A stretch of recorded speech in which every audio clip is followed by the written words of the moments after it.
Hola, mi nombre es Carlos Quiroz y hoy les vengo a hablar de los despales. Somos el grupo número 8. Primeramente tenemos que definir que el término despales se refiere a la explotación forestal, es decir, al corte indiscriminado de árboles. Pero este término se refiere a la explotación forestal. La explotación forestal es una actividad económica del sector primario, es decir, esto no provee de materias primas, que consiste en la tala de árboles de bosque y selvas naturales para obtener el máximo beneficio y aprovechamiento económico de estos. De los árboles se pueden obtener como productos forestales principalmente la madera, fina, dura o blanda, ya que existen muchas categorías de árboles. Existen muchas categorías de tipo de madera, madera preciosa, madera para otros fines y usos. La madera preciosa se utiliza para hacer muebles refinados que tienen un mayor valor. Seguido de la celulosa, pulpa de papel. Esto se utiliza más en lo que son la industria de papelería para realizar libros, cuadernos y todo ese tipo de materiales, papelógrafos, entre otras muchas cosas.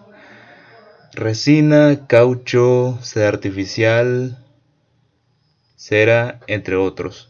En fin, tiene una amplia gama de la cual pueden derivarse estos tipos de materiales, así que una muy buena materia prima.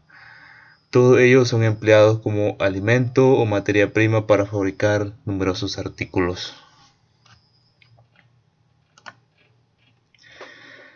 Bueno, esta actividad es muy controversial, pero ya digo que es muy necesaria para la sobrevivencia de la humanidad. Esta actividad ha sido muy importante para el hombre a lo largo de sus años, desde la antigüedad. Es muy importante. El hombre ha tenido la necesidad de buscar la manera de subsistir, de satisfacer sus necesidades personales y necesidades directas de la población. Por ello siempre ha utilizado la madera como un combustible para cocinar y calentar usando leña en forma directa para la elaboración de carbón vegetal. Bueno, aquí miramos una de las consecuencias pues del despale indiscriminado, de la explotación forestal indiscriminada, la cual miramos una zona que está totalmente despalada. Aquí miramos a un señor que aparece en la fotografía, lastimosamente, pero este es un ejemplo pues de cómo podemos ver las montañas que están con numerosos árboles, y esta zona de aquí ya pasó por un despale indiscriminado. Entonces, más adelante veremos las alternativas que tenemos para este tipo de situaciones. Principales zonas forestales a nivel mundial. Primeramente tenemos que saber los principales países que están realizando esta acción, no solamente porque solamente tengan ese mercado, también por la extensión de sus países, que son muy grandes, tienen zonas muy boscosas, así que son, de hecho, por sus características, son principalmente los principales exportadores de este material. Los Estados Unidos, por su extensión, por su característica de país como es un país de la zona norte y tiene muchísimos bosques. Canadá, Escandinavia, Rusia, selvas ecuatoriales y tropicales de Brasil, África Central, Indonesia e Indochina. Como podemos ver, son zonas en las cuales hay gran extensión de tierra y por lo tanto hay una gran zona de estos bosques. Obviamente pues, aquí no va a aparecer Nicaragua porque tiene una superficie muy pequeña, no va a aparecer algún país de Centroamérica porque obviamente tiene una superficie muy pequeña, y obviamente los bosques de Nicaragua no son en comparación en los bosques de Estados Unidos. Y ahora veremos las consecuencias de una mala utilización, como podíamos ver en la imagen anterior, pero aquí un poquito más explicado. Por el sistema que actualmente está establecido, es imposible cortar esta práctica, obviamente, porque si no el sistema va a colapsar. El frágil sistema que tenemos hoy funcionando. Como primero tenemos que generar cambios climáticos, obviamente, en la atmósfera, elevando la temperatura, ya que los árboles normalmente bajan la temperatura porque ellos reciben la mayor parte de la radiación solar, convirtiéndola en energía, convirtiéndola en oxígeno por consecuente. Entonces, al no estar ellos, la radiación solar no tiene mucho donde sea absorbida. 2. La disminución del recurso hídrico, ya que los suelos no son capaces de mantener la humedad. La verdad es que sí, los ríos, gracias a los árboles que tienen a su alrededor, son capaces de mantener la humedad. Ellos toman un beneficio, un pequeño beneficio de agua de esos lados, pero cuando se despala, es decir, como que el río no tiene muchas zonas donde poder retener esa cantidad de agua, así que no es sostenible también. Disminución de los recursos hídricos. 3. Extinción de especies autónomas del hogar, es decir, en una determinada zona hay diferente fauna viviendo ahí, aves, diferentes animales. Entonces, al despalar toda esa zona, están arrebatando el hogar a esa especie de animales, y eso afecta muchísimo a lo que es la fauna, provocando inclusive la extinción de algunas especies que son locales de ese lugar. 4.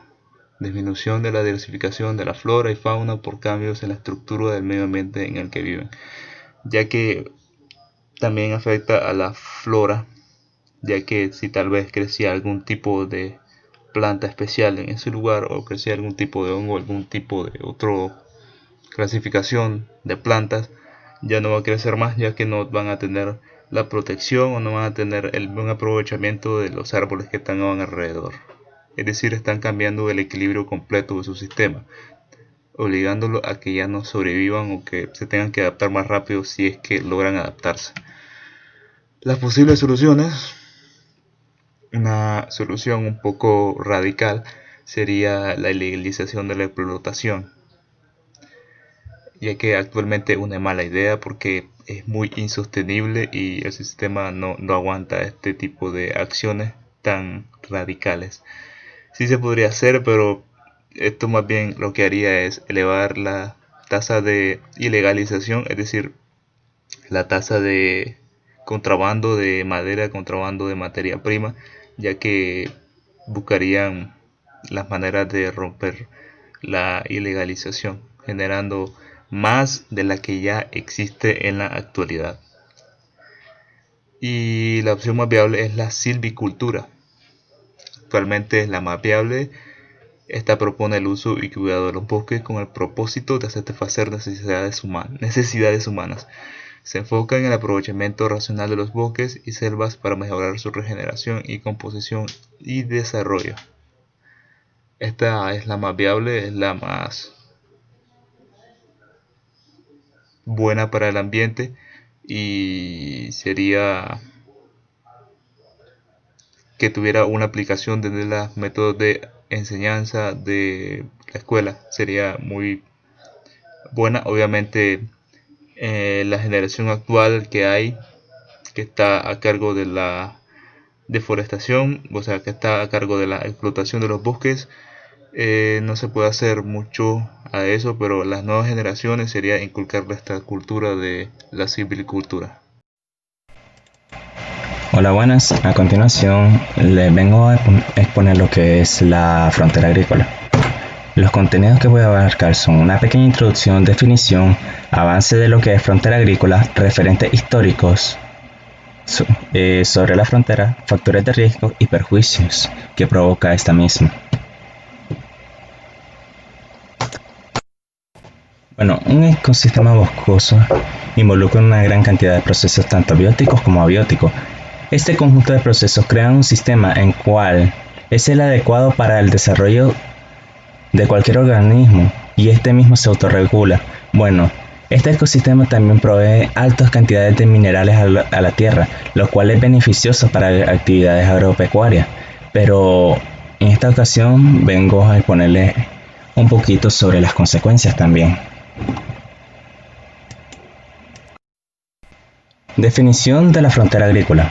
Bueno, la frontera agrícola es la delimitación en el proceso de transformación del campo que tiene como objetivo el ordenamiento del territorio rural y el acceso a las tierras para los pobladores rurales, teniendo en cuenta las zonas de reservas ambientales. Haciendo más simple el contexto, es el límite de suelo rural que separa las áreas donde se ejercen actividades agropecuarias sobre reservas naturales. Para esto se derivan lo que son zonificaciones agropecuarias, en cual se hace un estudio del suelo para ver cuál tiene mayor cantidad de minerales para ser aprovechado por las actividades agrícolas. Y después de esto, que termine ese ciclo, se deja descansar esa tierra. En teoría, eso es lo que es la definición de frontera agrícola también, pero en la práctica no se ejerce de esa manera. El avance de la frontera agrícola se basa en el continuo aumento de las zonas agropecuarias, en cual este tiene un efecto grave en el ecosistema del lugar debido a la creciente y indiscriminada deforestación, contaminación de los recursos hídricos debido al uso de insecticidas y químicos, y cambios en el proceso de enriquecimiento natural de los minerales del suelo. Prácticamente, al haber un desequilibrio, estos minerales no se vuelven a regenerar de la misma manera en que se regeneraban antes. Se rompe el ciclo natural de autorregulación del propio sistema. Referentes históricos en Nicaragua. Bueno, Nicaragua siempre ha sido un país basado en un desarrollo agropecuario. Bueno, a partir de los años 50, debido a la intensificación de la demanda externa debido a la creciente, comenzaron las expropiaciones y expulsión de los campesinos a tierra virgen. Esto ocurriendo alrededor de los años 70. Esta decisión fue tomada para evitar el problema de la tenencia desigual de tierra. Bueno, en ese tiempo hubo una gran alza en el índice de deforestación, en cual fue casi aproximada a 100.000 hectáreas.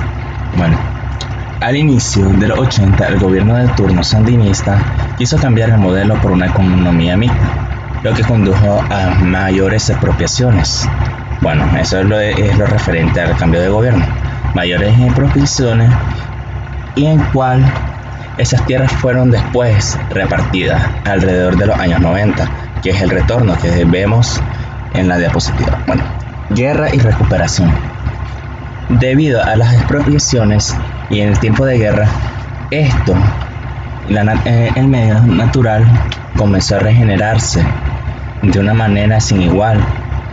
Bueno, las tierras eran tan ricas en minerales que eran buenas para cultivos, entre otras cosas. Después, llegando a los años 90, comenzaron la repartición de los bienes, en cual actualmente se usan para desarrollar agropecuaria. A mediados de los años 90, era tan grande el crecimiento de algunos puntos del país, como por ejemplo el Indio Maíz, que se volvieron prácticamente pulmones o lugares que tenían una gran cantidad de biodiversidad, en cual el acuerdo CIAPAS en ese tiempo, en el decreto 527, los nombra como reservas protegidas. Modelo de pérdida forestal. El director de la organización ambientalista del Centro Humboldt, Víctor Campos, asegura que actualmente Nicaragua cuenta con 3.1 millones de hectáreas de bosque natural, según el inventario del INAFOR 2007-2008. El país pierde un promedio de entre 70.000 a 130.000 hectáreas por año. Señaló que lo más preocupante son los modelos de extracción indiscriminada y sin control de las autoridades. Bueno, lo que quiere decir es que sin una regulación, cualquiera hace lo que quiere. Bueno. Factores. Primero, una lógica minera, que busca el aprovechamiento inmediato mediante la extracción indiscriminada de los recursos del bosque. Bueno, segundo, una lógica de máxima rentabilidad a corto plazo. Esto quiere decir que entre más gane, sin escatimar daños. Bueno, y también algo muy importante, que son los incendios forestales, en cual estos incendios en terrenos vírgenes dan paso al crecimiento de las fronteras agropecuarias. Eso y varios factores más son los que perjudican a la naturaleza. Les explicaré los perjuicios. Bueno, los perjuicios. Tenemos migración interna de las especies, aumento de los procesos erosivos, en cual genera la desertificación de las tierras, pérdida de fertilidad, pérdida del paisaje forestal debido a la tala indiscriminada, pérdida de diversidad biológica debido a que el suelo o el entorno en cual abarca la frontera modifica el medio y esto hace que migren las especies. Bueno, pérdida en los ciclos o regulación de aguas superficiales, suelos, modificación de algunos procesos de intersección, filtración y evaporación, lo que conlleva a pérdida de calidad del agua. También esto genera lo que es una gran cantidad de deforestación, tanto de bienes, también genera pérdida de bienes de maderas y no madereros.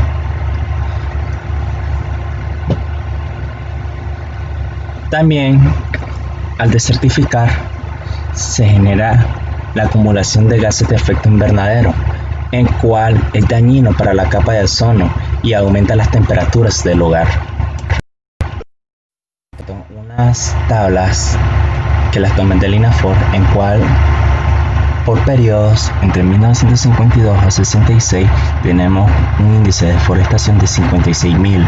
De 1966 a 1975 de 224.444, multiplicado por 1000, obviamente que estamos hablando casi de 224.000 millones. Bueno, también en 1975-85 tenemos un índice de 26.000.